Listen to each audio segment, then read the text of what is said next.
হজ করেন, যাকাত করেন, কালেমা পড়েন, সব আপনার বেদাত হইব যদি 5 জন ব্যক্তিকে ভালো না বাসেন। কেমন ভালোবাসতে হইব?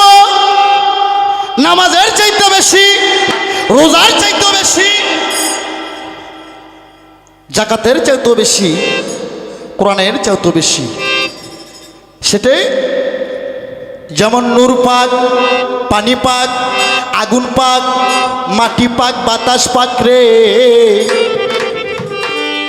ওরে নূরে ছাপার ঘরে আমার দয়ার নবী রে। পবিত্র কোরআনে আসছেন আল্লাহ নূরের নবী পয়দা, নবীর নূরে সারে জাহান পয়দা। আমার ভাইরা, আমার নবীকে সৃষ্টি যদি আল্লাহ না করতো গো, এত সুন্দর পৃথিবী আমার আল্লাহ কোনোদিন সৃষ্টি করতো না। আমার নবীকে ভালোবাসতে হবে। আল্লাহ কয় আদম মুসা ইব্রাহিমে পাগল হয় আমার প্রেমে। আল্লাহ কয় রে আমি নিজেই আমার দোস্ত নবীর দিওয়ানা।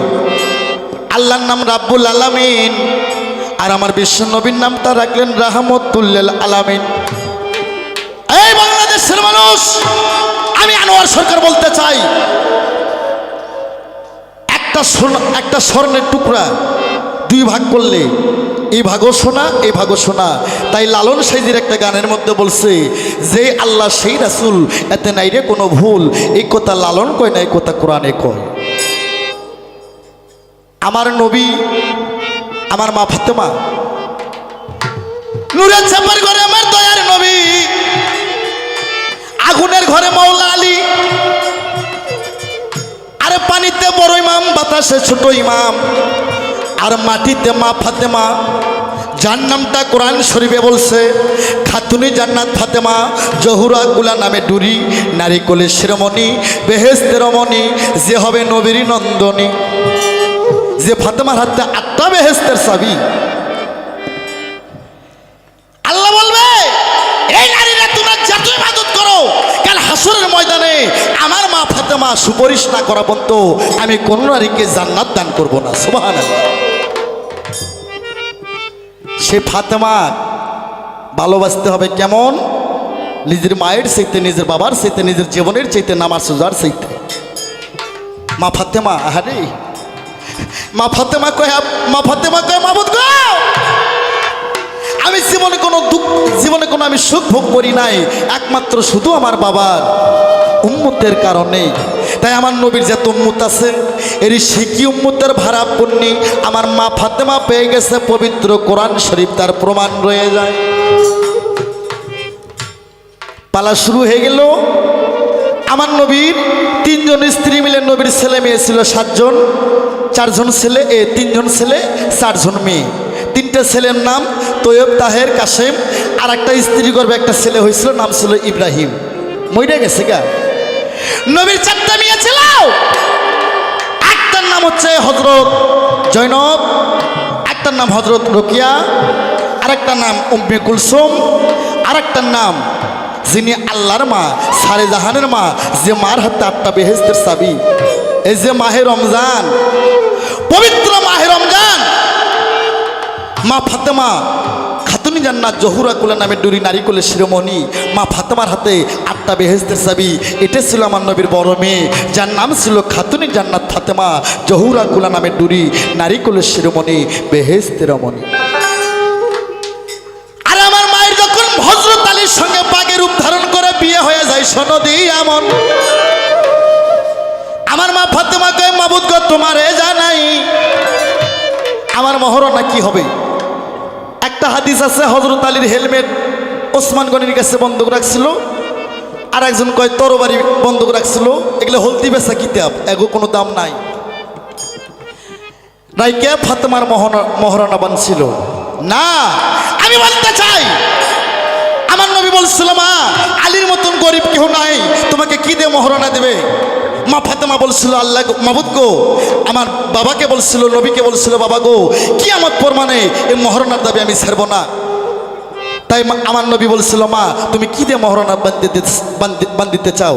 মা ফাতেমা বলছিল আব্বা গো আমার বিয়ের কোনো টাকা পয়সাতে মহরণা চলবে না। এই পৃথিবীতে আপনার যতগুলো গুনাহগার উম্মত আছে তারই শিকি উম্মতে আমার মহরণা বান্ধিতে হবে। বলেন সুবহানাল্লাহ। সুবহানাল্লাহ। আস্তে বাবা, আমার ভাইরা রে, আমার নবী দুই চোখের পানি ছেড়ে কয় মা গো মা, ও মা তুমি আমার উম্মত দিয়ে মহরণা বন্ধে কি করবা? মা ফাতেমা দুই চোখের পানি ছেড়ে কয় আব্বা গো, আপনার যত শিকি উম্মত আছে গুনাহগার, এই শিকি উম্মত আমার মহরণার মধ্যে দিতে হবে। তাই আমি মা ফাতেমা গো কাল হাসরে এবার সন্তান মনে করে মা হয়ে আমি কবর থেকে কোলে তুলে ফুলসিরাত পার করে জান্নাতে নিয়ে যাব। আমার নবীর গুনাহগার উম্মতের শিকি উম্মত মা ফাতেমা মা হয়ে কাল হাসরে কোলে করে জান্নাতে নিয়ে যাব। তাই কেউ কেউ বলে হযরত আলীর সঙ্গে সরাসরি বিয়ে হয়েছিল সনদি আমল। হযরত আলী ছিলেন নবীর আপন চাচাতো ভাই। এই মিডিয়া ভাইয়েরা দেবেন সাইডা গোটাল, আমি কইতাছি হযরত আলী আর আমার নবী তারা আপন চাচাতো জাত্তাতো দুই ভাই। আমার নবীর বাবার নাম ছিল আব্দুল্লাহ, মার নাম ছিল আমিনা। হযরত আলীর বাবার নাম ছিল আবু তালেব, মায়ের নাম ছিল হালা বিন ফাতেমা। হযরত আলী আর আমার নবী তারা আপন চাচাতো জাত্তাতো দুই ভাই। তাহলে সরাসরি এই মৌলবীরা যে কথা কয় প্রস্তাবের মাধ্যমে হযরত আলী ফাতেমার বিয়ে হয়ে গেছে, তারা যদি চাচাবাস্তিক বিয়ে করে তাহলে আমাদের বিয়ে হয় না কেন? এটা না, হযরত আলী আলী মাওলা মুশকিল গুসা আল্লাহর একটা কুদরতি সৈন্য। হযরত আলী সে ছিল ইসলামের বাঘ, শেরে বাঘ, শেরে বাঘ, শেরে আলী, আলী মাওলা মুশকিল গোসা, যার নামটা হযরত আলী। উনি বাঘ আকারে, উনি বাঘের রূপ ধারণ কইরা মা ফাতেমাকে দিয়ে বিয়ে হয়েছিল, শরীয়তকে বজায় রাখলো। না তো বাংলাদেশের মৌলবীরা যদি কয় সরাসরি প্রস্তাব দে ফাতেমার সঙ্গে বিয়ে হয়ে গেছে, তাহলে শরীয়ত থাকবো না মিয়া, চাচা ভাস্তি কি করে বিয়ে হয়ে যায়? তাই আমি আনোয়ার সরকার বলতে চাই হযরত আলী বাঘের রূপ ধারণ কইরা মা ফাতেমার সঙ্গে তার বিয়ে হয়ে গেছিল। সরাসরি যদি মা ফাতেমার সঙ্গে আলীর বিয়ে হয়ে যায়, আলীর ভাস্তি হয় মা ফাতেমা, শরীয়তের মান কইমা যাইব। তাই আমি আনোয়ার সরকার বলতে চাই হযরত আলী বাঘের রূপ ধারণ কইরা বাঘের আকারে মা ফাতেমাকে বিয়ে করাইছিলেন। ওই বিয়ের মুন্সি আমার নবী নিজেই ছিলেন। আলহামদুলিল্লাহ বিয়ে পড়াইলেন, বিসমিল্লাতে মুখ মিষ্টি তৈরি করলেন।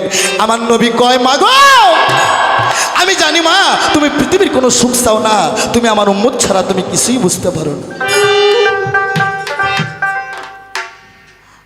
ওরে মা ফাতেমা দুই চোখের পানি ছেড়ে দেয় গো। মা ফাতেমা কানতে কানতে বাবার পায়ে পড়ে কয় আব্বা গো, বাবা মানুষের বিয়ে হয় মানুষের সাথে, কত আনন্দ করে। আজ আমার বিয়ে হইতেছে একজন বাঘের সঙ্গে। বাবজান আমার বিয়ের সময় কি আমার ভাগ্যে একটু সাদা কাপড় উঠবে না? আমার নাকে কি ফুল উঠবে না? আমার নবী দুই চোখের পানি ছেড়ে কয় মা গো মা, আমি তোমাকে কথা দিলাম তোমার কাপড় আর তোমার ফুলের ব্যবস্থা না করা পর্যন্ত আমি তোমার বাবা হয়েও তোমার মুখ আর কোনোদিন দর্শন করব না। আর যখন বিয়েখানা হয়ে যায়, গোঠাল মক্কা মদিনা হাই হাই দুবদিবি উঠে যায়। বাঘ ইশারা করতেছে এই জহুরা তুমি আমার পৃষ্ঠে ওঠো। মা ফাতেমা মনে মনে কয় সে আমার স্বামী, আমি কি করে স্ত্রী হয়ে স্বামীর পৃষ্ঠে উঠি? তখন মা ফাতেমা কয় স্বামী গো আমি হাঁটে যেতে পারবো। বাঘ আগে আগে যায়, মা ফাতেমা স্বামীর পিছে পিছে জঙ্গল দিকে যায়। আমার ভাইরা রে, কুরকাব শহরের শেষ শাহ জঙ্গলের মধ্যে যখন বাঘ বেটা গেল রে চলিয়া, বাঘ বেটা যাওয়ার পর জঙ্গলের মধ্যে একটা ডেরা ঘর উঠাইল। ডেরা ঘরে বাঘ আর মা ফাতেমা তারা বসে বসে থাকে। 3 দিন যখন হয়ে যায়, মা ফাতেমা ক্ষুধায় বাঁচে না। বাঘ অনেক ফলমূল নিয়ে এসে ফাতেমার সামনে দেয়, মা ফাতেমা কোনো ফলমূল খায় না। ওরে বাঘ বেটা মনে মনে কষ্ট পাইল রে, কয় আমার আদরের স্ত্রী তো কোনো ফলমূল খায় না। বাঘ তখন একটা গাছ থেকে ছোট্ট একটা ফল পাকে নাল ডিবডিবে হয়ে আছে। ফলটা যখন হাতে ধরলো, মা ফাতেমার জিহ্বায় পানি এসে যায়। মা ফাতেমা ফলটা খাইলো। ওই ফলটা বড়ই ফল। এই জন্য পৃথিবীতে যত নারী আছে, যত ফলমূল দেন, মেয়েদের জিহ্বায় পানি আসে না। যদি টক জিনিস মেয়েদের সামনে ধরা যায়, মেয়েদের জিহ্বায় পানি এসে যায়। আমার ভাইরা রে, ফাতেমার মাথা ব্যথা উঠে যায়। বাঘ বেটা জঙ্গলের মধ্যে থেকে একটা গাছের ফল নিয়ে আসে, একটা গাছের ফল নিয়ে আসে, হাতে যখন ডলা দিল, কিছু তেল বাড়াইলো, তেলটা মা ফাতেমার মাথায় দেওয়ার সঙ্গে সঙ্গে মা ফাতেমার মাথা ব্যথা ভালো হয়ে গেল। আমার মুসলমান ভাইয়েরা, এই গাছটার নাম আল্লাহর পবিত্র কোরআনে আছে। এই গাছের তেল আজও মক্কায় জ্বলতেছে। এই গাছটার নাম হচ্ছে জৈতুন গাছ। আর এইভাবে 3 মাস থাকার পর মা ফাতেমার ভিতরে সন্ধ্যা গেল রে দনিয়া। আরে ফাতেমা কয় বাঘ হচ্ছে বনের পশু, এরা কত বেয়াদবি করবে, কত দুষ্টমি করবে, কিন্তু বাঘ তো কোনো বেয়াদবি করে না। আর বাঘের তো কোনো আকৃতি আমি পাইতেছি না, বাঘের গা তো কোনো গন্ধ বাসনা করে না, এটা বাঘ নাকি? মাইয়া মানুষ কিন্তু 18 কালার জানে। শোনো প্রাণের ভাই, মা ফাতেমা সেই দিন চৈতন্য ঘুম পাড়তেছে, চেতন ঘুম। এদিকে রাতখানা যখন 3টা বাজে যায়, হজরত আলী গো, আলী মাওলা মুশকিল গোসা বাঘের সরখান খুলে মা ফাতেমার শেহরে রাখে বাঘ গহিনী গঙ্গায় গোসল করতে যাচ্ছে।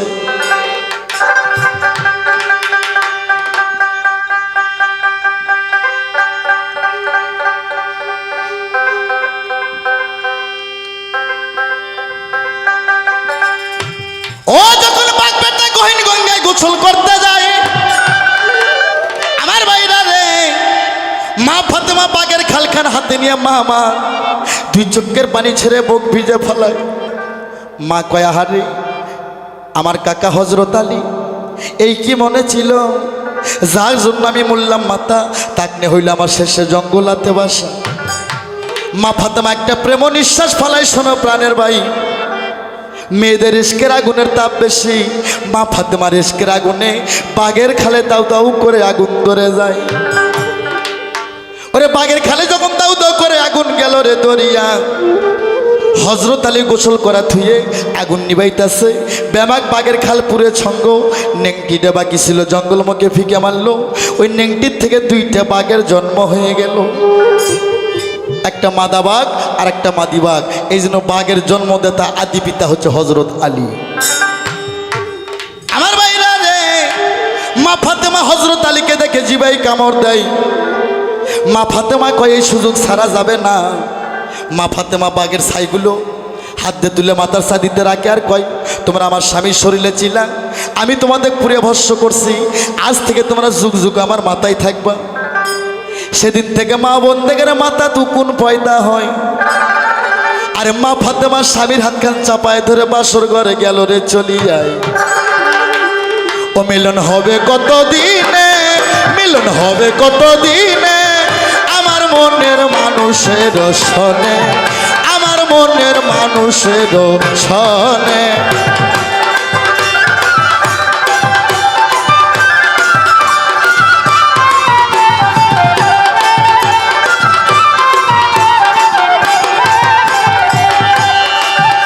ওরে চাতক পাইর হনিসি,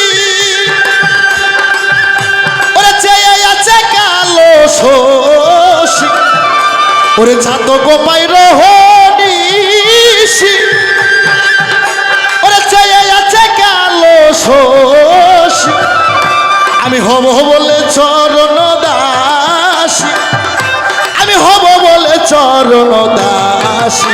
ও তাই হয় না কপাল গুনে, ও তাই হয় না কপাল গুনে, আমার মনের মানুষের সনে, আমার মনের মানুষের সনে।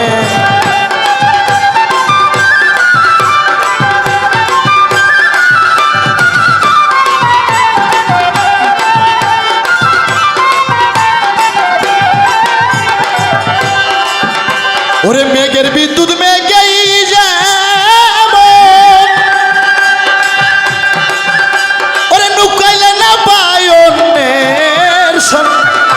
ওরে মেঘের বিদ্যুৎ মেঘেই যেমন, ওরে নুকাইলে না পায় অন্যের সন। আমি কালারে হারাইয়া যেমন, আমি কালারে হারাইয়া যেমন।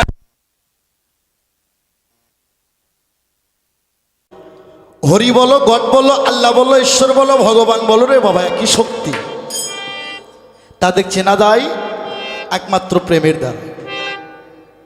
যার মধ্যে প্রেম নাই বাবা, এ মানুষ নয়। খালি হাত পা থাকলে মানুষ হয় না। তাই মা ফাতেমা হযরত আলী বাসর ঘরে গেল রে চলিয়া। আর হযরত আলী পবিত্র কোরআন থেকে একটা আয়াত পাঠ কইরা, মা ফাতেমার মাথার কেশগুলো বড় সুন্দর ছিল, একটা চুমা দিল। হযরত আলী গো 13 ফরজ তার আদায় হয়ে গেল।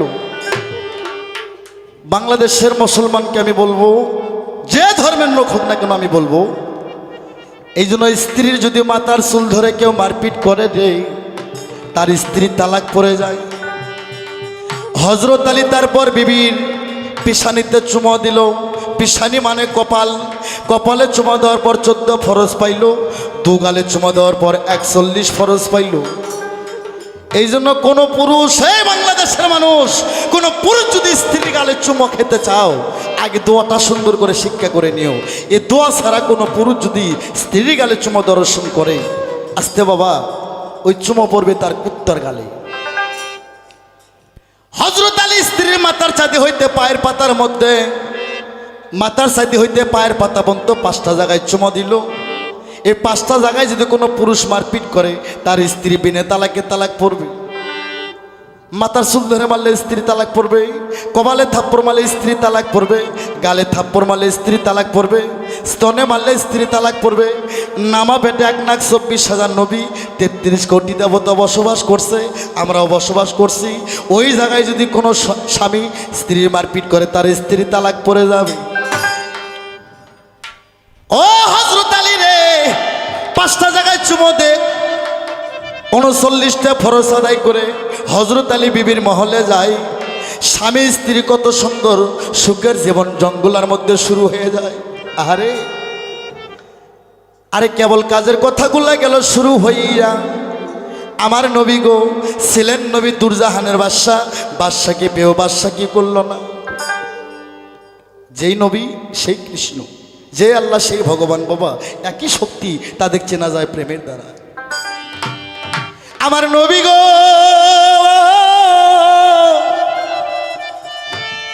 ওরে নবী আমার 7 দিনের অনাহারে পেটে 7টা সবরের পাত্র বাঁধে। নবী আমার জৈতন গাছের গোড়ায় মাথা আশ্রাইতেছে। আরে আজ 3টি মাস হলে আমার মেয়েকে বিয়ে দিছি। বাবা এই পৃথিবীতে বেটি ছেলের দয়া বেশি বাপের ওপরে, আর বাবার দয়া বেশি মেয়ের ওপরে। কোনো সন্তানের, কোনো বাবার ঘরে যদি আল্লাহ একটা কন্যা সন্তান দেয়, আল্লাহ কয় আমি খুশি হয়ে তাকে প্রাইজ দিলাম। কোনো বাবার যদি 3টা মেয়ে হয়, বুখারী শরীফ হাদিসের কথা, ওই বাবা মার জন্য 3টা জান্নাত তার দলিল করা হয়ে যায়। আমার নবীর কলিজা মানে না। আমার নবী কান্দতে কান্দতে কয় মাওলা গো, আজ 3 মাস হলে আমি মেয়েকে বিয়ে দিছি গো। মেয়ে আমার জঙ্গলায় থাকে, শুধুমাত্র একখান সাদা কাপড়ের জন্য আমার মেয়ের মুখ আমি দেখতে পারি নাই। আমার নবীর কান্না দেখে 70 জন কাফেলা কয় ইয়া রাসূলুল্লাহ, ইয়া হাবিবাল্লাহ, আপনার কি হয়েছে? ওরে তখন আমার নবী 70 জন কাফেলার সঙ্গে দুঃখের কথা শেয়ার করতেছে। ওরে আমার নবীর কষ্টের কথা শুনে 70 জন কাফেলা রুমের বাজার থেকে 70টা কাপড় দিল রে কিনিয়া। তাই রমজান মাসে এবার যারা আমার সামনে শ্রোতাবিন্দু শুনতেছেন, আমার কাছে যাদের ঘরে ঘরে বাজবে, আমি সবাইকে বলবো, এই মানুষ এই পৃথিবীতে যত দান করো, পরনের বস্ত্র দান আর অন্ন দানের সমান পৃথিবীতে কোনো দান হবে না। আমার নবীকে 70 জন কাফেলা 70টা কাপড় কিনে দেয়, আর 70টা কাপড় নিয়ে আমার নবী জঙ্গলের মধ্যে গেল রে, চলে যায়। ওরে নবী আমার জঙ্গলায় যায়, মেয়েকে ডাকের সাড়া দিল। মা ফাতেমা 2 চোখের পানিতে বুক ভিজে গেল। কয় আব্বা গো আপনার মুখ দেখবো না। আমার নবী কয় মা কেন গো? কয় আব্বা আপনি বিয়ের সময় কথা দিয়েছিলেন সাদা কাপড়, আমার জন্য কাপড় না নেওয়া পর্যন্ত আপনি আমার মুখ দর্শন করবেন না। ওরে তখন আমার নবী কয় মা গো মা, কাপড় একটা নয়, তোমার দুঃখের কথা শুই না 70 জন কাফেলা 70টা কাপড় কিনে দেয়। আরে তখন মা ফাতেমা চিন্তা করতেছে, শোনো প্রাণের ভাই, 70 জন কাফেলা এবার আমার কষ্ট শুই না 70টা কাপড় আমাকে দান করছে। তাই দানের জিনিস যদি আমি একটা কাপড় আগে পরি, 70 জন কাপেল 69 জন মানুষ তারা মন খারাপ করবে। আমি তো মা, আমি সমস্ত সন্তানের মন আমি উজাড় করব। আমি কোনো সন্তানকে একজনকে কোলের আর একজনকে পিটের করতে পারবো না। তাই মা ফাতেমা কোন কাম করে শোনো প্রাণের ভাই, আমার মা বোন যারা আছেন বসে আমি সবারে জানাই, মা আমার হাসানিয়া 70টা কাপড় থেকে 70 খামসা কাপড় কাটিল, আরে খেজুর কাটার সুই বানাইয়া মা আমার প্রথম 70 তালির কাপড় জঙ্গলায় পরিধান করিল। সেদিন থেকে পৃথিবীতে ওলি আল্লাহরা মা ফাতেমা গাউস কুতুবেরা 70 তালির কাপড় ব্যবহার করে। আমার মা 70 জন কাপেলার মন রক্ষা করার জন্য 70টা কাপড় থেকে 70 খামসা কাপড় নিয়ে খেজুর কাটার সুই বানায়া 70 তালির কাপড় প্রথম মা ফাতেমা জঙ্গলায় পরে। ওরে তখন এবার আমার নবী কয়, মা গো মা তোমরা কি দেশে ফিরে যাইবা না? ওরে ফাতেমা বলতেছে, আব্বা গো আপনার জামাইয়ের বিনে অর্ডারে আমি কোনো জায়গায় যাইতে পারি না। আমার নবী কয়, মা আমি তাহলে বাড়িতে গেলাম, তোমরা জঙ্গলায় থাকো, আমি আবার কিছুদিন পর আসবো। এইদিকে হযরত আলী জঙ্গলায় আসে রে ফিরিয়া।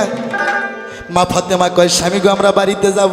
হযরত আলী কয়, না না বিবি তুমি জানো না সম্পর্কে আমি তোমার চাচা, তুমি আমার বাতিজি, এই টাটকা টাটকি এবার গ্রামে ফিরে যাওয়া যাবে না। মা ফাতেমা কয়, নোকের কলঙ্কে আমার যায় আসে না, এক্ষুনি আমি বাড়িতে যাব। নোকের কলঙ্কে কি যায় আসে? অন্তরে আগে তাক না গাইছর নিষ্ঠুর বন্ধু, সামরাই প্রেম জ্বালাই প্রাণ যায় অন্তরে।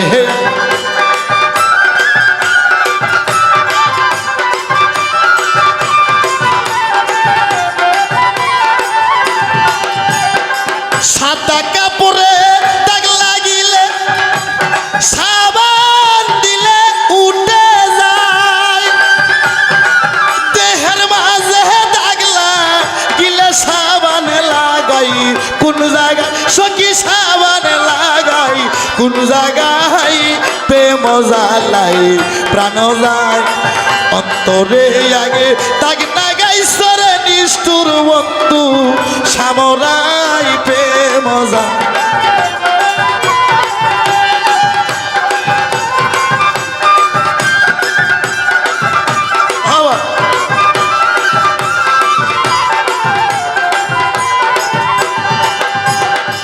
রাস্তা দিয়া হাইটা গেলে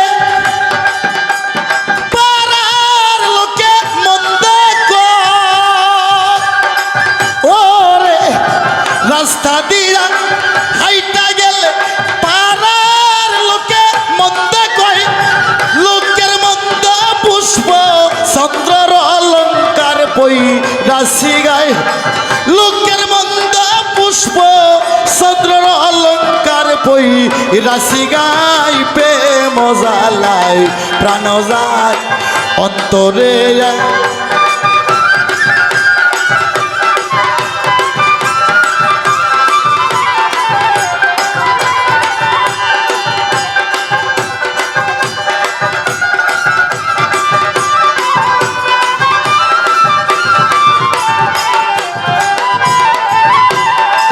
ওই রাজারে অসিল পাখি পরিষেবার অসিন গাছ, বিধি যদি দিত পাকা করিতাম বাতাস বন্ধুর গায়ে, বিধি যদি দিত পাকা করিতাম বাতাস বন্ধুর গায়ে প্রেম জ্বালাই প্রাণ যায় অন্তরে এক তাক না গাইছরে নিষ্ঠুর বন্ধু, সামরাই প্রেম জ্বালা প্রাণ যায় অন্তরে এক তাক না গাইছরে নিষ্ঠুর বন্ধু, সামরাই প্রেম জ্বালাই প্রাণ যায় অন্তরে এক তাক না গাইছরে নিষ্ঠুর বন্ধু, সামরাই প্রেম জ্বালাই প্রাণ যায়। ওরে মহাজনীগণের মা ফাতেমা কয়, স্বামী নোকের কলঙ্কে কোনো যায় আসে না, চলেন আমরা এক্ষুনি দেশে ফিরে যাব। হযরত আলী স্ত্রী জিদ্দি সইতে পারল না। পৃথিবীতে যতই প্রেম করো বাবা, স্বামী স্ত্রীর একটা মধুর প্রেম আছে। প্রেম সূক্ষ্মরক্ষ দার্শনিক মধুর প্রেম, যে প্রেমে মা ফাতেমা সাইকে করে প্রতি ভোজনা, এমন মধুর প্রেম নিগুর নীলা বুঝিতে কয়জন পারে। এখন প্রেম বাড়াইছে বাবা, একজন কয় আই লাভ ইউ, আর একজন কয় আই লাভ ইউ টু। এই প্রীতি করতে 2 দিন, ভাঙতে 3 দিন, কিন্তু স্বামী স্ত্রীর একটা আলাদা প্রেম আছে, যে প্রেম অন্তরে অন্তরে দর্শন হয়ে যায়। আলী স্ত্রী জিদ্দি সইতে না পায়, হযরত আলী কয় না মদিনায় যাব না, মদিনার পাশে আমার একটা বন্ধুর বাড়ি যাব। হযরত আলীর বাল্যকালের একটা বন্ধু ছিল সনদী এমন, তিনার নাম ছিল আবু আব্বাস। এই আব্বাসের বাড়িতে গেল, বন্ধু হয়ে বন্ধুকে দেখে খুশি হয়ে গেল। আলী কয় বন্ধু বড় বিপদে পড়াছি। তাই আবু আব্বাস রে হযরত আলীকে 10 শতক জায়গা দলিল করে দেয়। হযরত আলী 5 শতক জায়গার পর একটা কুড়া ঘর উঠাইল, আর 5 শতক জায়গার পর আলী একটা মসজিদ করে দিল। ওই মসজিদের নামে জায়গা 5 শতক অপ্প করে দিল। তাই বাংলাদেশের মুসলমানকে আমি বলতে চাই, যে মসজিদে অপ্প আছে সেই মসজিদে নামাজ আছে, যে মসজিদের অপ্প নাই সে মসজিদের কোনো নামাজ জায়েজ নাই। অপ্প মানে দলিল। আমার ভাইরা রে, হযরত আলী আর মা ফাতেমা কত সুন্দর জীবন যাপন কাটায়। আমার ভাইরা রে, মা ফাতেমার দুঃখের কথা শুরু হয়ে যায়। আলীর মতন গরিব পৃথিবীতে কেউ ছিল না, কিন্তু হযরত আলীর মতন ইমানদার আর পৃথিবীতে আমার নবীর পর একজনও ছিল না। হযরত আলী 6 দিনের অনাহার, মা ফাতেমা 7 দিনের অনাহার। কিন্তু আল্লাহ নবীকে বলে না গো, হযরত আলীর একটা দাদা শ্বশুর ছিল, নাম ছিল তার আমির হামজা। বয়স ছিল 250 বছর বয়স। ডাবনতলা আশা ফালাইয়া সুরদি ডলে আর নাতি জামের বাড়ি পার হয়ে যায়। হযরত আলী দেই কাগতারে ডাকিতে লাগিল, দাদা দাদা কইরা গো আলী, ডাকের সারা দিল। আছেন যত দেশ বিদেশি শোনো সমাচার, মা ফাতেমার দুঃখের কাহিনী ধরিলাম এইবার। যে যাহারে পাশে ভালো যায় কি বললা তারে, নয়নে লাগে যারে, আর তারে কি আর ভুলিতে না পারে।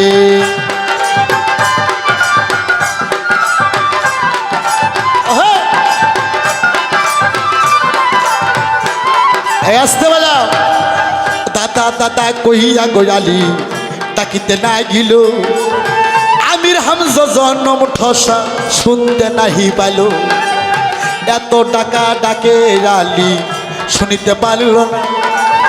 হযরত আলী পিছনে যাইয়া আশা ধরে টানিয়া, বলবো কথা ধীরে ধীরে চান সবাই দাঁড়ায়, নয়নে লাগে যারে, আর তারে কি আর ভুলিতে না পারে।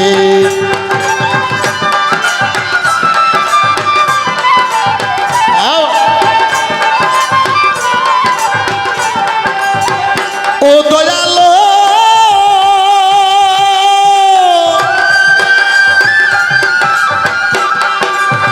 হযরত আলী হাতের আশা ধরিল টানিয়া, আমির হামজা আলী সহ গেল রে চলিয়া। ভাবের কথা জোড়া গাতা ও সরোয়ার ভাই, বলবো কথা ধীরে ধীরে, আমার বলার মানুষ নাই। মনের মানুষ যদি আমার রাস্তা দিয়া যায়, তাহার শোনে হই না রে কথা নোকেরি জ্বালাই। যে যাহারে পাশে ভালো যায় কি ভোলা তারে, নয়নে লাগে যারে, আর তারে কি আর ভুলিতে না পারে।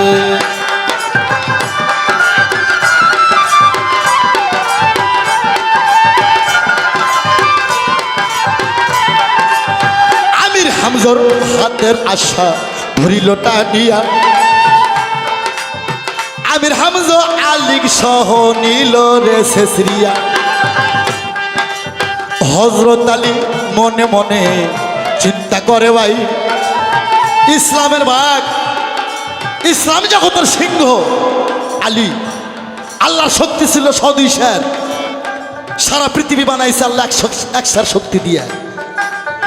আর হযরত আলীর মধ্যে একলাই দিছে 100 সের শক্তি, যার নাম জুলফিকার দমে পাঞ্জা হায়দার হযরত আলী। যে আলী আসমান জমিন বাজে, আসমান জমিন ধইরা বাজাই তালি। আলী সহ শেষরা নিয়া এবারও না গেল। হযরত আলী মনে মনে জিজ্ঞাসা করিল, বলতে কথা হৃদয় ফাটে বলবো কাহার তরে, নয়নে লাগে যারে আর তারে কি আর ভুলিতে না পার। যে যাহারে পাশে ভালো যায় কি ভোলা তারে, নয়নে লাগে যারে আর তারে কি আর ভুলিতে না পার। আলীর গায়ে 100 সের শক্তি, ইসলাম জগতের সিংহ, সারা পৃথিবী বানাইছে আল্লাহ 1 সের শক্তি দিয়ে। আর হযরত আলীর মধ্যে একাই 100 সের, পৃথিবী 1 সের আর হযরত আলী একাই 100 সের। আল্লাহ আলী, নবী আলী, দমে পাঞ্জা হায়দারি, আলী মাওলা মুশকিল গোসা। আশা যখন ধরলো আমির হামজা 250 বছরের প্লাস্টিকের বুড়ো মানুষ আলীক সহ শেষরে নিয়ে গেল। ওরে তখন হযরত আলী মনে মনে কয় এটা কেমন ঘটনা, যদি মানুষ দেখে আমার তো মান থাকবে না। হযরত আলী হানা বাজাইয়া দিল, শোনো প্রাণের ভাই।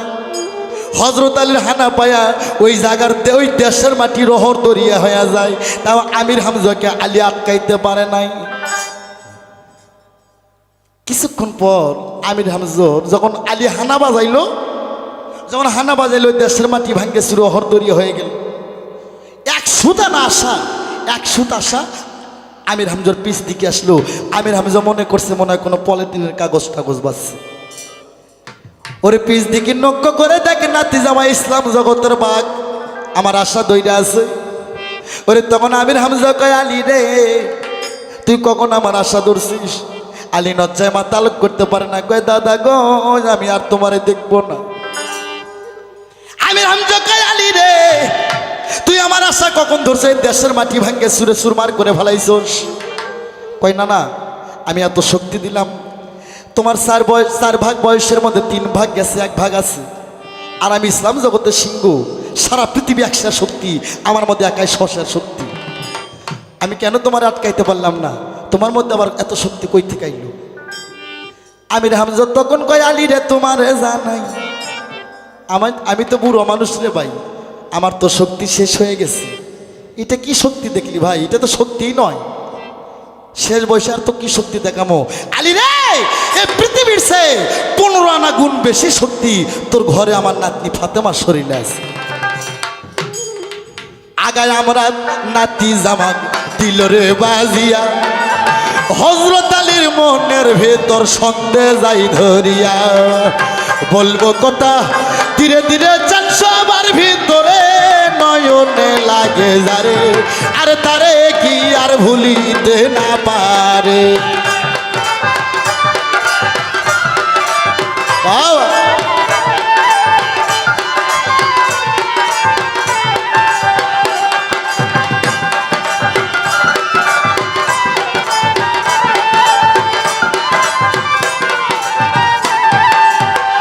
ও দয়াল গো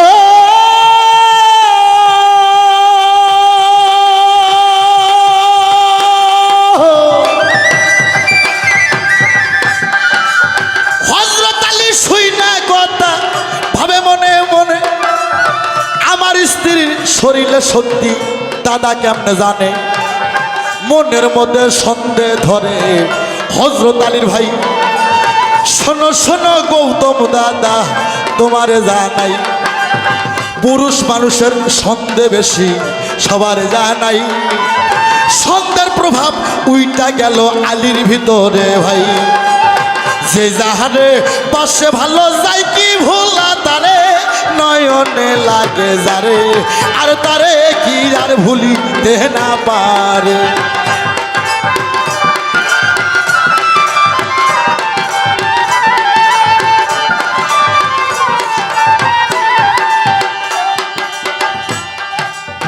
হযরত আলী কই গো দাদা তোমার জানাই, কি কথা শুনাইলে গো আমার পরাণ বাসে নাই। হযরত আলী কয় গো দাদা তোমার জানা কেমন কথা কইলা গো আমায় চিন্তাই বাসি না। আমির হামজা কয় রে আলী তুই বাড়ি দিকে যা, মা ফাতেমার শক্তি এবার প্রমাণ কইরা আল্লাহ বলবো কথা ধীরে ধীরে চান সবার ভিতরে নয়নে লাগে যারে আর তারে কি আর ভুলিতে না পারে।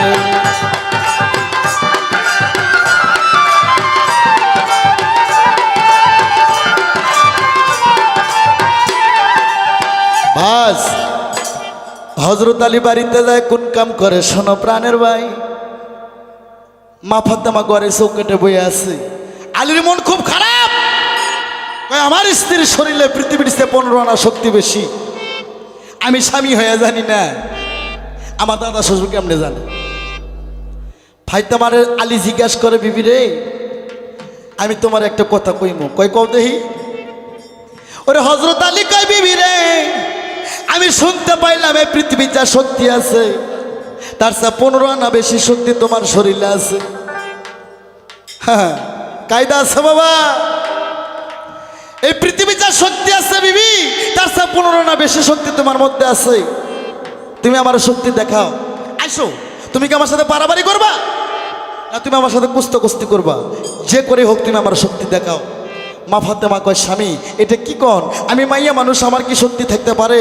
আলী কয় না, পৃথিবীর কেউ করলে আমি বিশ্বাস করব না, তোমার মধ্যে শক্তি আছে, তুমি আমার শক্তি দেখাও। কিভাবে শক্তি দেখাইবা তুমি আমারে দেখাও।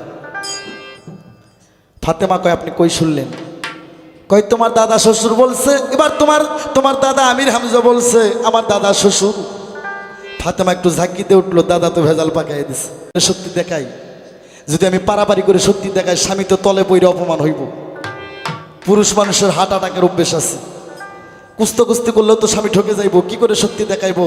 হ্যাঁ মা ফাতেমা মায়া সুরসেনী, নারী মাতা নারী ভগ্নী, নারী পারের তরি, নারী ভজঙ্গিনী। মা ফাতেমা তখন একটু চিকন বুদ্ধি বাইর করলো, একটু পলিটিক্স করলো। স্বামী গো আমি তোমার শক্তি দেখাইবো, তুমি আমারে শক্তি দেখানোর আগে আমাকে একটা জিনিস দিতে হইব। ফাতেমা কয় এ আলী কয় বিবি কি? মা ফাতেমা কয় স্বামী গো আমার একটু শখ, আমি একটু পাখির মাংস খাবো, একটু হলুদ বরণ ছোট্ট আমাকে একটু ইটালি পাখি ধরে এনে দিতে হবে, আমি সে পাখির মাংস খাবো। এই পাখি যদি তুমি আমারে ধরে দিতে পারো তাহলে আমি তোমার শক্তি দেখাবো। এখন বাংলাদেশে অনেক শিল্পী হচ্ছে বাবা, বিশেষ করে আমার সেতুর এই পার শালারা মোবাইল থেকে কয়েকটা গান নামায়া শিল্পী হয়ে গেছে গা। শিল্পী হইতে গেলে তত্ত্ব জানতে হইব, হাদিস কোরআন জানতে হইব, পালা জানতে হইব, জীবনী ইতিহাস গান জানতে হইব। আর শালারা 2-4টা গান ইউটিউব থেকে নামায় শিখাইয়া শালারা বলে শিল্পী হয়ে গেছে। অগবর্ণক আমি 3বার করে বিয়ে করি, এই কথা তো 20 বছর আগে কয়ে দিছি আমি এই গান জগতে। 4-5 বিঘে জমি থেকে হেরে গারিস্ত কয় না, পুরো 500 বিঘে জমি থাকতে হয় তারই গারিস্ত হয়। একটা শিল্পী হইতে গেলে, একটা সরকার হতে গেলে শালারা সরকার টাইটেল দেয়। এই সরকার কাক বলে? যারা পালা গান জানে, যারা জীবনী গান জানে, যারা নীলা কীর্তন জানে, যারা হুলি গান জানে, সব গান জানে এদের সরকার বলে। আর শালারা 2টা করে গান শিখে শালারা আবার সরকারও হয়েছে। এই কথাগুলো যে গানগুলো আমি গাইতেছি আশা করি সেতুরে এবার কোনো শিল্পীর মুখে পাইবেন না। চ্যালেঞ্জ দিয়ে দিলাম আমি, উপারও হাতায় দেখবেন। আমার বাইরা রে মা ফাতেমা কই স্বামী গো আমাকে একটু হলুদ বরণ ইটালি পাখি ধরে দিতে হইব। আমার বাইরে গভীর মনোযোগ দিয়ে শুনবেন। আলী কয় বিবি শক্তি দেখানোর জন্য একটা পাখির কথা কইলা, আমি একটা মহাবীর, শশার শক্তি আমার শরীরে। আমি যদি যে পাখির কথা বললে ছোট ইটালি পাখি, এই পাখি যদি আমি ধরতে যাই আঙ্গুলের চিপে পড়ে পাখি আউলে যাবে। একটু বড় পাখির কথা বলো। ফাতেমা কয় না আমার ওই ছোট পাখিরই দরকার।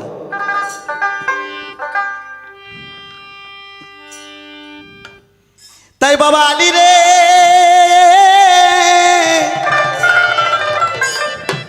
ওরে সকালবেলা হযরত আলী ময়দান দিকে পাখি ধরতে যায়।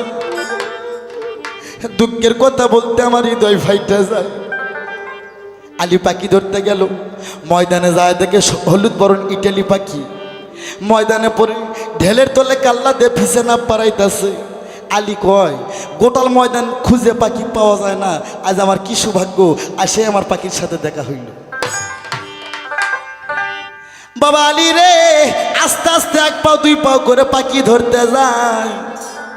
জাতুই আলী পাখির কাছমুখে যায়, পাখি আরো ঢেলের তলে কাল্লা দেয়। আহা, আলী কয় জীবনে বহুত পাখি দেখছি, এরকম ভদ্র পাখি তো দেখি নাই। পাখি ধরতে গেলে পাখি উড়ে যায়, আর এ কমান আমাকে দেখে আরো ঢেলের তলে কাল্লা দেয়। ওরে হযরত আলী খপ করে ডান হাত দিয়ে পাখির বাউ ঠ্যাং ধরে রে চিপিয়া, পাখি ঢেলের তল থেকে কাল্লা বার করে একবারে পয়ার ধারা দিয়ে একবারে শূন্য উড়ান দিল রে। হযরত আলী 80 হাত লম্বা ছিল, 100-200 শশার সত্যি যার শরীরে ওই ইটালি পাখি আলিক শুদ্ধ একবারে 500 গজ উপরে চলে গেল। তাই এইদিকে আমার একটা গান, এই গানটা গাইবান্ধা জেলার একটা মহিলা শিল্পীর নাম ছিল তার আশেক নুরি। আজ থেকে 30 বছর আগে এই গানটা তার গান, তার গাওয়া গান। আর কতক শালারা কয় গানটা আমার, ও শালারা আমার সামনে পড়ায় না, এক চোরারকে 32টা দাঁত ফেলাই দেব আমি। এই গানের মালিক হচ্ছে ওই মহিলার নাম তার আশেক নুরি। তাই হযরত আলী পাখির ঠ্যাং ধরে ঝুলে থাকে, পাখি শূন্য উড়ান দিল।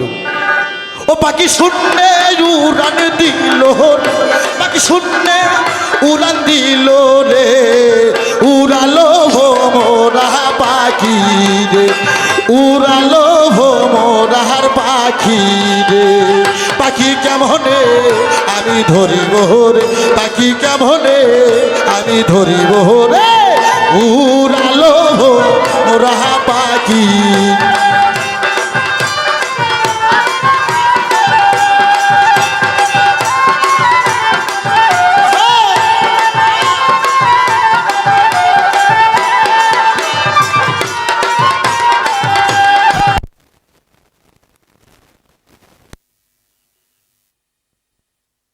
তো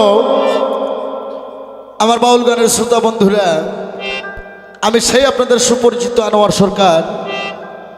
আমার পালা গান, কবি গান, বাউল বিচ্ছেদ ভাব গান, মধুর মিডিয়া কে বাউল মিডিয়া,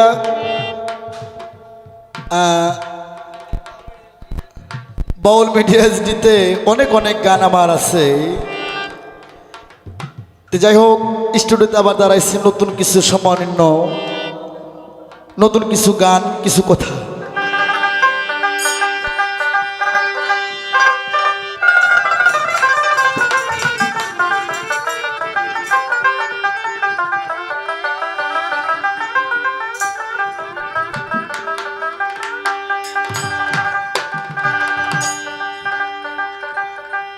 ওরে কলিজাতে দাগ লেগেছে, কলিজাতে গো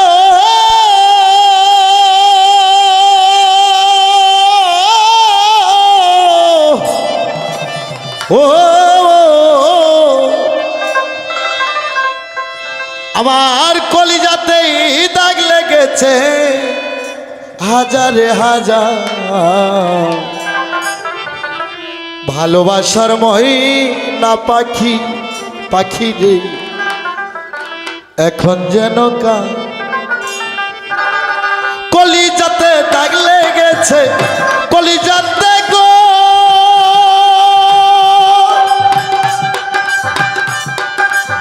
ও, ও, ও, কলিজাতে দাগ লেগেছে হাজারে হাজার, ভালোবাসার মহিনা পাখি, পাখি এখন যেন কার। ভালোবাসার মহিনা পাখি, পাখি এখন যেন কার।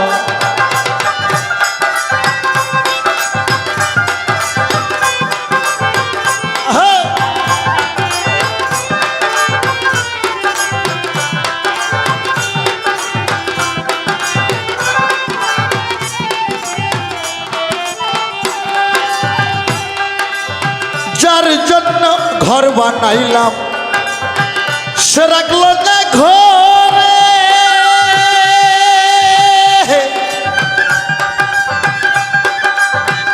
সেই ঘর উড়াইয়া নিল কাল বৈশাখীর ঝড়ে।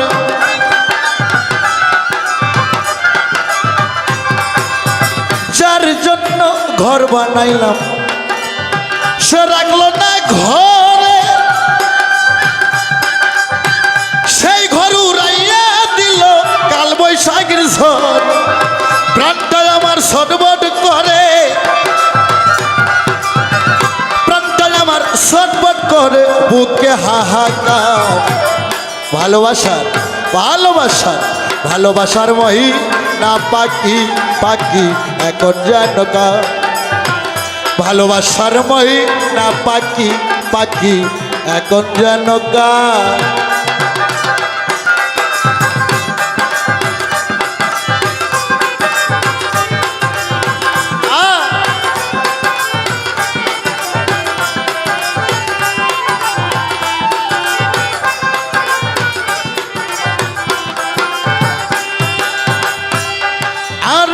কলকাতা পাখির মধ্য উড়িয়া যে গেল,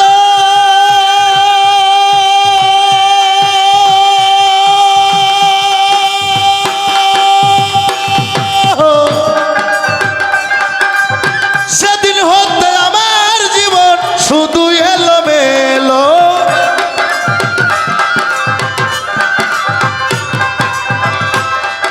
আর সে কলকাতা পাখির মতো উড়িয়া যে গেল,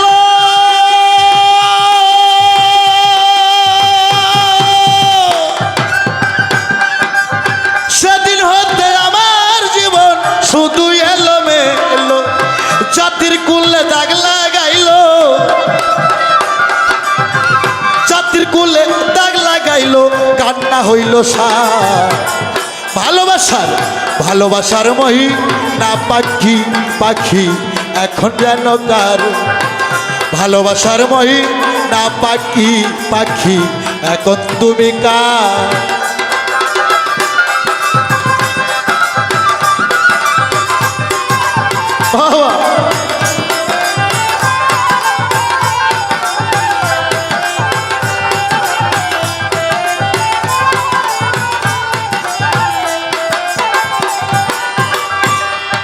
আর যার জন্য ঘর, যার জন্য সব সারিলাম, সে রাখলো না মনে।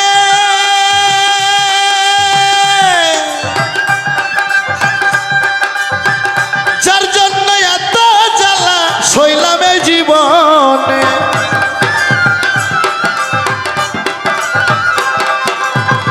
যার জন্য সব সারিলাম, সে রাখলো না মনে। যার জন্য এত জ্বালা সইলাম এই জীবনে, ভেবে কই জীবন দেওয়ানে, ভেবে কই জীবন দেওয়ানে সুখের জীবনটা। ভালোবাসার ভালোবাসার মহি না পাখি পাখি এখন যেন কার। কলিজাতে দাগ লেগেছে, কলিজাতে গো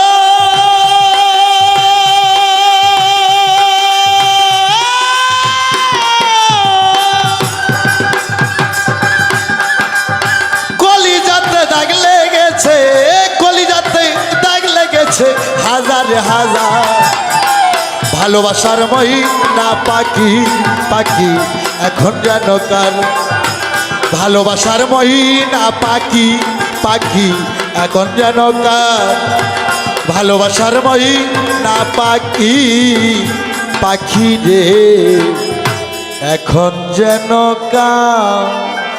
পাখি হযরত আলী নিয়ে 500 গছ উপরে ওঠে, আর হযরত আলীর সর্বান শরীর গেল অবাস মারিয়া। আলী পাখির পা ছেড়ে দেবে দেব অবস্থা। পাখি মনে মনে কয়, যদি আলী আমার পা ছাইড়া দেয়, আলী তো পৃথিবীতে আর বাঁচে থাকবে না।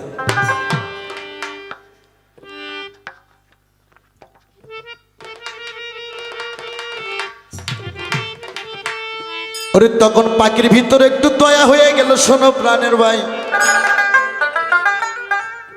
ওরে পাখি দয়া করে ডিব্বাজি মাইরা হযরত আলীকে পৃষ্ঠে তুলে নেয়। ওরে মক্কার ঘরের বারান্দায় হযরত আলীকে দিল রে নামাইয়া। পাখির মনে পাখি বাড়ির দিকে ফিরে যায়। এদিকে বেলা 4টে বাজে যায়। আরে হযরত আলী মুখ চোখ শুকে কোমা জায়গায় যায়। আলী বাড়িতে গেল, মা ফাতেমা দৌড়ে যায় স্বামীর কাছে, জিজ্ঞাসা করিল, স্বামী আমার পাখি কই? আমি পাখির মাংস খাইব, পাখি কই? আলী কয়, বিবি রে, পাখির কথা তুমি আর বলো না, তুমি যদি দয়া করে এমনি আমাকে একটু শক্তি দেখাও, তুমি দেখাও, তাছাড়া পাখির কথা কইও না। পাখি যে অকাম করছে কেউ যদি দেখতো আমি শরমে মরে যাইতাম। ফাতেমা মনে মনে কয়, হে আল্লাহ আপে মালিক সাই, আমি আরো স্বামীকে কেমন করে শক্তি দেখাবো দুঃখের ঘটনায়। ওরে আলী কয়, বিবি রে, এই মুহূর্তে আমাকে তুমি এক পেয়ালা পানি পান করাও, আমার কলিজা ফাইটা যায়, আমার বড় পানি তৃষ্ণা লাগে। মা ফাতেমা কূপের পাড় থেকে এক পেয়ালা পানি নিয়ে এসে স্বামীর হাতে দেয়। হযরত আলী পানি না নিয়ে মা ফাতেমাকে নয়ন ভরে দেখতেছে। এবার যখন পা দিকে লক্ষ্য করে দেখে, দেখে বাম পা ফাইটা ফোটা ফোটা রক্ত নহর জমিনে পড়তেছে।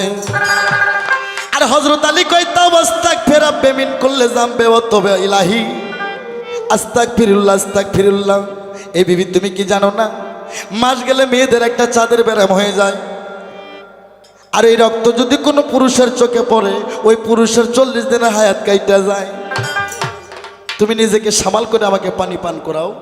ফাতেমা কয়, স্বামী কি বলতেছেন? কয়, আমি নিজে চোখে দেখলাম। মা ফাতেমা কয়, আপনি যা মনে করতেছেন তা না। আলী কয়, আমি চোখকে তো আর ফাঁকি দিতে পারবো না। মা ফাতেমা আল্লাহর কাছে ফরিয়াদ জানাই, শোনো দি যেমন আল্লাহ গো, স্বামীকে আমি কেমনে বুঝাইবো? আমার আল্লাহ রহি দিতেছে মা গো মা, এই সুযোগ তুমি ছাইরো না, এই সুযোগে তোমার স্বামীকে তুমি শক্তি দেখাও না। ওরে তখন মা ফাতেমা আল্লাহ রহি পায়ে কোন কাম করে, শোনো প্রাণের ভাই। ওরে তখন পায়ে মুড়ো ঠ্যাঙ্গের কাপড় হিটুর উপর আলোক করে স্বামীকে দেখায়।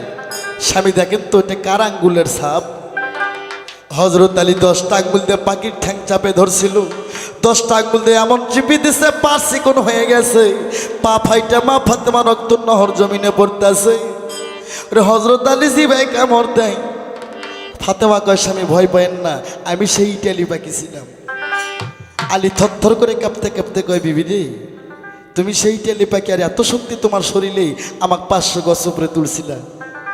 কয়, স্বামী কোনো সমস্যা নাই, এতে আপনি কোনো মন খারাপ করেন না। মা ফাতেমা হযরত আলী এইভাবে দিনের পর দিন গেল রে চলিয়া। আরে কিছুদিন পর মা ফাতেমা 2টা সন্তানের মা গেল রে হইয়া। কিন্তু হযরত আলী জানে মা ফাতেমা কি, স্ত্রীর কোন জায়গায় দুর্বল এটা একমাত্র স্বামী জানে, আর স্বামীর কোন জায়গায় দুর্বল এটা একমাত্র ঘরের স্ত্রী জানে। ওরে একে একে 2টা সন্তানের মা হইল মা ফাতেমা, শোনো প্রাণের ভাই। আর বড় সন্তানের নাম বড় ইমাম হাসান, আর ছোট সন্তানের নাম ছোট ইমাম হোসেন। তারা 1 বছরের ছোট বড়। বড় ইমাম হাসানের বয়স 6 বছর, ছোট ইমাম হোসেনের বয়স 5 বছর। কিন্তু মা ফাতেমার সঙ্গে আলীর একটু অনত বনত কম হয়। মা ফাতেমা একটু স্বামীকে একটু আলাদা চোখে দেখে। আলী কয়, বেশি বাড়াবাড়ি করো না, মায়ের লোকের বাড়াবাড়ি ঠিক না। হ্যাঁ, তাই হযরত আলীর সাথে এমন ঝগড়া গেল রে বাজিয়া। হযরত আলী কয়, এই জহুরা তুমি কিসের বড়াই করো? কয়, আমি আল্লাহর মা, আল্লাহ আমাকে মা কয়ে ডাকছে, যার জন্য পবিত্র কোরআন শরীফে সূরা ফাতিহা দিছে। সূরা ফাতিহার অর্থ, আমি সর্বশ্রেষ্ঠ নারী পৃথিবীতে, আমার উপর পৃথিবীতে আর কোনো মূল্যবান নারী নাই।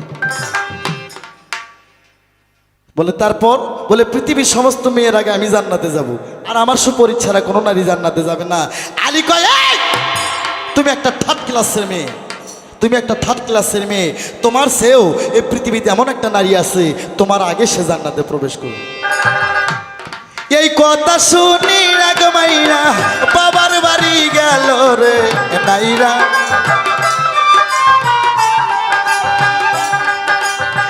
কাদিরা কাদিরা গমাইরা বাবার বাড়ি গেল। বাবার গলা ধরে মাইয়া গো তখন খাদ্যিতে লাগিল রে নাইয়া। আল্লাহ রাসূল বলেন, আয়ের গো মাঝি ওই আজি বাদাম দাও তুলি আর নাইরা ও নাইয়া বেলা যাই ডুবিয়া বেলা ডুবলো সন্ধ্যা গহলো শোনেন বন্ধুগণ বেলা ডুবলো সন্ধ্যা গহলো শোনো বন্ধুগণ মা ফাতেমা কান্দন ঝরে গো তখন বাবার গলা দইরা রে